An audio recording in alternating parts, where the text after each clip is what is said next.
Good YouTube, Quinn Wade coming to y'all with that instant analysis on the Charlotte Hornets being beat by the Milwaukee Bucks tonight. 125, 119. The Hornets fall to 6-10. The Bucks go to 8-9, and the Bucks ended up getting it done. And they needed to. But this game was a little weird because the Hornets start feeling some type of way and they was able to climb all the way to 119 points with about 4 minutes left. And they just let the Bucks know y'all might be winning this game, but we can compete with y'all. We can go against y'all, and we feel comfortable scoring against y'all. And there's some things that we learned this game that can work against y'all, even if we play against each other in the future. And I think that's the right type of image you want to have, and that's the right type of stamp you want to put on the Bucks, who is another team that's trying to win and right the ship before it gets too late. And they've been able to do that lately as they have moved one game from being 500 and they're trying to get to 500 to be able to get to above 500. And the Bucks, like when you look at their schedule, this is one of them games that you feel like they should be able to win. And they was able to get it done for the most part. We got to give them credit because when the Hornets was making a run and the Bucks was messing up a little bit, the Bucks still did what they had to do to get the victory. So 28-28 for the first quarter, 31-23 in the second quarter, Milwaukee, and then the Charlotte Hornets got outscored 37-34 in the third quarter. But the Hornets scored 34 points in the fourth, but the Bucks was only held to 29. And that was really about it. You know, this was a game that it looked like Milwaukee was going to walk away with in a large fashion, but they let their guard down a little bit and they let the Charlotte Hornets feel themselves. So it's going to be interesting to see, you know, how these teams going to play against each other in the future. But, you know, we got to give credit to the Bucks for getting it done. Grant Williams, 8 points, plus two and plus minus, three personal fouls, one turnover, one block, one steal, two assists, 7 rebounds, 2 of 2 from the free throw line, 2 of 3 from the 3-point line, 2 of 6 from the field. Diabate, 0 points for him. He played 31 minutes though. Minus two and plus minus, four personal fouls, one turnover, one block, two steals, two assists, 11 rebounds, 7 was offensive, 0 of 4 from the field. Brandon Miller had a huge 32-point night. Minus 5 and plus minus, two personal fouls, 4 turnovers, one block, 3 assists, 11 rebounds, so a double-double for him. And 2 of them was offensive rebounds out of that. He was 4 of 4 from the free throw line. He really shot well from 3, 6 of 13. And he was 11 of 23 from the field. He was one of them guys that kept shooting and kept firing shots even before the game people thought would be over. He never gave up on coming back and trying to win this game, and that's what you like to see. Effort and energy, even at the end of the game. LaMelo Ball had 50 points this game, plus 7 and plus minus, 3 personal fouls, 4 turnovers, 1 steal, 10 assists. So 50 and 10 for him. 10 of 13 from the free throw line, 6 of 17 from the 3-point line, 17 of 38 from the field. Just a dominant performance for him, picking apart the defense the entire game. At one point, it just seemed like he was just toying with the Bucks. They just didn't know what to do with the guy. They just didn't know how to get him out of his groove. And he just kept coming and coming and coming and coming, going to the paint, shooting threes, just all over the court. He was putting up shots, and he was just able to get it done against everything they threw at him. That just shows you that he's a superstar. Josh Green, 11 points, minus 1 and plus minus, 4 personal fouls, 5 rebounds, 2 of them was offensive, 3 of 5 from the 3-point line, 4 of 10 from the field. Taj Gibson, 4 points, minus 4 and plus minus, 1 personal foul, 2 of 3 from the field. Saloon, 6 points, minus 15 and plus minus, 1 personal foul, 1 assist, 2 rebounds. One of them was offensive, 2 or 3 from the field, and that was his only shots was threes. Cody Martin, 6 points, plus 5 and plus minus, 2 personal foul, 2 blocks, 2 steals, 4 assists, 6 rebounds, 2 of them was offensive, 2 of 2 from the free throw line, 0 of 4 from the 3-point line, 2 of 7 from the field. Seth Curry, 2 points, minus 4 and plus minus, 1 of 2 from the field, 0 of 4 for Miich, 0 of 2 from 3. He also had 0 points, minus 13 and plus minus, 1 personal foul, 1 rebound, 41 of 100, 41% from the field, 19 of 47, 40% from 3, 18 of 21, 85% from the free throw line, 48 rebounds, 22 assists, 6 steals, 5 blocks, 10 turnovers, and 21 personal fouls. And then the Milwaukee Bucks, a team that's riding the ship, like I said. Torian Prince, 8 points, minus 16 and plus minus, 4 personal fouls, 3 turnovers, 5 rebounds, 1 was offensive, 2 of 2 from the free throw line, 2 of 3 from the 3-point line, 2 of 5 from the field. Giannis galloping Kumpo still was getting to the rim whenever he wanted to, however he wanted to do it. 32 points, minus 2 and plus minus, 1 personal foul, 4 turnovers, 2 blocks, 6 assists, 11 rebounds, a double-double, 30 and 10 for Giannis. He usually does this every single game. It's hard to find games where he doesn't, just because he's just that good at doing both. 2 offensive rebounds, 7 of 10 from the free throw line, 1 of 3 from the 3-point line, 12 of 23 from the field. Brook Lopez, 13 points, plus 2 and plus minus, 4 personal fouls, 1 turnover, 3 blocks, 1 steal, 2 assists, 8 rebounds. 1 of them was offensive, 2 of 2 from the free throw line, 3 of 7 from the 3-point line, 4 of 9 from the field. And then video game, Dame had a great game tonight. It's good to see that his shot was falling. 31 points, plus 4 and plus minus, 2 personal fouls, 1 turnover, 1 steal, 4 assists, 10 of 11 from the free throw line, 3 of 9 from 3, 9 of 21 from the field. When Dame and Giannis are balancing each other out on the offensive end, this can be a very scary team to be able to deal with offensively, because everybody else just get easier shots because you're not paying attention to them as much, because you're just trying to slow down Giannis and Dame as much as you can to give you the best shot at winning. And they use that to the death of the Hornets today. Andre Jackson, 5 points, minus 5 and plus minus, 4 assists, 6 rebounds, 3 of them was offensive, 1 of 1 from the 3-point line, 2 of 4 from the field. Bobby Portis, 11 points, plus 12 and plus minus, 2 personal fouls, 3 blocks, 1 steal, 2 assists, 7 rebounds, 1 was offensive, all 1 from the free throw line, 1 of 3 from the 3-point line, 5 of 13 from the field. DeLon Wright, 0 points, plus 2 and plus minus, 1 turnover, 1 block, 1 rebound, or 2 from 3.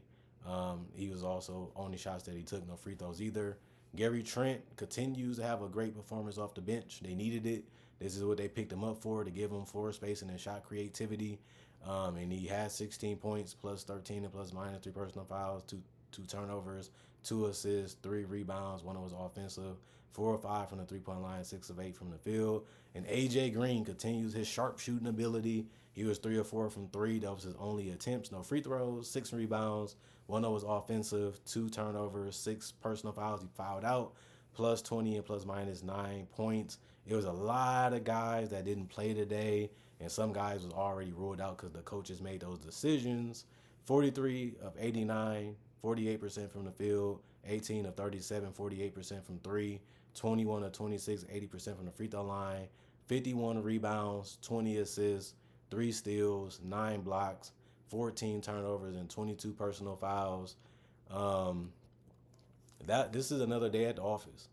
I got to get my coffee because I know I'm in for a long day. Got to get my sweets to give me my energy with the coffee, get a little bit of taste in there too. Then I get my lunch. Then I go home, take care of the business, and get my dinner. And then I can have another great day, hopefully at the office again. And this is actually how the Bucks should play, because if they're going to give up their best defensive players like Jrue Holiday, they have to find a way to just outscore their opponents. They needed more 3-point shooting. They needed more help in the crunch time. And this also unlocks spacing for Giannis because Brook Lopez is a shooter. Obviously, that's why they wanted to get DeLon Wright and Gary Trent. It hasn't really worked out that way. That's why they got AJ. He's been okay and decent, when it comes to scoring and shooting. And this is the team they wanted to build, a team that can score a lot of points and be a headache to really defend. And they can be that some nights, because Dame is a guy that's a high-volume scorer. He's not and never has really been a crazy efficient scorer from anywhere on the court besides the free throw line. And this is the type of offense you're going to get, where he's going to have a lot of space. He can bring up the ball and go to the paint when he wants to. He can give the ball to another guy that he can knock down shots and make plays for others. And when those things happen, this team gets fully unlocked, and everybody just getting easy opportunities, and they getting things that they don't have to work for as much because of the screen setting and putting the guys in positions to where they're dangerous, just like Dame and Giannis. And when they're going and they're grooving. They are a beautiful team to watch sometimes. And it was crazy too because a lot of people felt that Doc Rivers should get fired. Even coming into this year, he is one of the greatest coaches at giving X and O's and giving the role player spots to where they can be successful in, even if he has superstars or even if he don't. But he has struggled sometimes making adjustments and being a voice of a team. Most guys differentiate from him. Most guys don't really want to be given into him over a long period of time. But it only been 2 years and haven't even been a full 2 years as this season just have started. So I don't think that they disrespect Doc Rivers. I think they respect him. They know what he brings to the table. They know what he can do. It's just a growing period of we got to see if Doc Rivers really the guy for us. Is he going to really grind with us? Is he going to really believe in us? Is he going to give up on us? Or can we all rally together as a team, as an organization to literally figure this thing out and point the fingers at each other and get it figured out and worked out? It's hard to do that. People got pride. People got egos. And people think they already doing a great job. So you still got to hold them accountable and show them what they're doing wrong and show them what they need to correct so that way they can become a better team. Because like I said, the Bucks on paper, especially when they're fully healthy, they still have one of the best rosters in the league. And they shouldn't have been playing this way from the beginning. And that's even going into last year when they had Doc Rivers and they were 17 and 19. It shouldn't happen. You have way too many things going for you, and you have one of the best players in the league. And Damian Lillard is a top 75 player that still can get 25 to 30 in his sleep. And this is a roster that you left one roster that's inferior to this roster. That's a blessing in disguise. I actually have a roster that can possibly win it all. And I'm a coach of that team. You should want to bring your best. You should want to do your best because this might be one of your last shots coaching one of these teams that can possibly get it done. And I like the fact that he did say we're not worried about the playoffs. We just worry about small little things that we have to continue to correct each and every night that we go out there and hoop and play basketball. And I have to do my job holding these guys accountable to make sure it's done the right way and what we practice and what we thought of and bouncing ideas off each other with no egos attached to get this team to where it needs to be on both ends of the court. This is where they should be at right now. I'm liking a lot of things they're doing better. They have been going against teams that they should be able to beat. I still want to see them against greater teams and better teams. And I still want to see who's going to be there for Giannis besides Dame. A lot of people saying this is what Dame should be doing. I agree with you. Dame should be still a great player. He should still be an all-star caliber player at his age, especially with his work ethic and how he plays the game and the way that this team always giving him opportunities to have space to be able to get them shots off easier. I feel like the team should have been way better for that reason. But Dame hasn't really performed, the way that they thought that he would some games. And some games when the jump shot ain't falling, he doesn't really do much because it's just that hard to score without getting screens. But I done seen them get to the basket a lot this year on various defenders. He just, tries to shoot jump shots more than does doing that. So this team, like I said, I'm still liking them. I still see the potential. I still got a little faith in Doc Rivers to correct this a little bit. I ain't gonna lie, most people are off on Doc Rivers' boat as a coach, and I done seen even females saying the same thing. I'm done with Doc Rivers. This might be his last opportunity. Make this one your best one, and even if you do a great job, which we know you're capable of doing, and I'm hoping that you do it, because I do live in Wisconsin. I do like seeing a great basketball team versus another great basketball team. Makes the games more fun, make you want to watch them more, and make you look forward to something in life. And I think that that's something that we want in Wisconsin, obviously. That's why we gave him the extension. That's why we gave him Dame, for him to still feel like we're still believing in you to lead us to another championship as a franchise player. It all does make sense when I break it down. This is how they should have been feeling coming into this year. And that start was just abysmal. But they do have to figure this out for the whole season. They don't need to do it in spurts. They need to be great from start to finish as a team on both ends of the court for the whole season. Because I done seen them do it for Mike Budenholzer. I done seen them do it. So you might feel that Mike Budenholzer is the better coach compared to Doc Rivers. And a lot of people probably would agree with that now. They both won a championship, so they got the same type of resume. Doc Rivers obviously did a little bit more as a head coach for years, but the longevity is not where it's at today. Different team, different players, different style. And this is something that he's taken as a challenge to figure out too. Somebody had to do it. They got a guy that they respect. They got a guy that they liked. Now it's about how can he unlock this team? How can he get this team to play better? And they going in the right direction. That's basically what I'm going to say. They're going in the right direction. Still kind of iffy on their defense still. Brandon Miller proved that. LaMelo proved that. You can torch and light this team on fire. And the Ducks, they don't even seem like they care a lot. You know, I said that a couple videos. I still feel that way.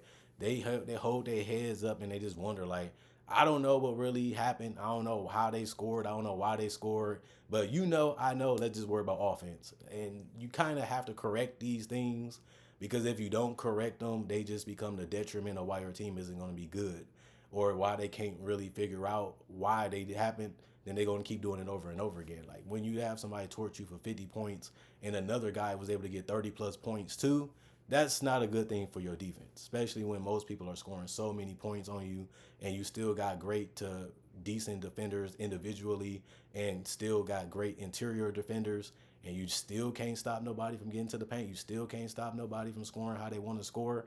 That's not a good look, and that's something that they really got to figure out. Even if they have to make a change to this lineup, even if they got to get rid of certain guys, it's the nature of the business, and that's how it's going to go. But the Bucks, they out of it to me. If you can't stop nobody and you're a more controllable, manageable team to defend, you're going to be winning games just based off talent. But once you're going against a team with more talent or equal talent, then the coaching really shows, the care really shows, the pride that you don't have really shows, and the enjoyment doesn't show. And that's what comes with losing. So we'll see what the Bucks do now that they finding their streaks and now that they're getting their game back together. They need to throw some more tough teams in there to keep them motivated, to keep them going, to keep them pushing for excellence and success. And other than that, that's what we want to see, in Wisconsin. That's what we want to see as NBA fans. And we want to see how Giannis is going to go out. He felt that it doesn't mean anything to win the MVP until I win a championship. But if you as great as you have known and you have been and you're a top 75 player that's in his prime, you still should be trying to get another one and more after that, unless there's no point of even suiting up and going out there to play because the numbers are going to come because you're just a freak of nature. And you have rounded out your game pretty well, and we give you credit for that. That's why he's top 75 and an MVP multiple times and Defensive Player of the Year. But your journey ain't done just yet. You got your credit, you got your love.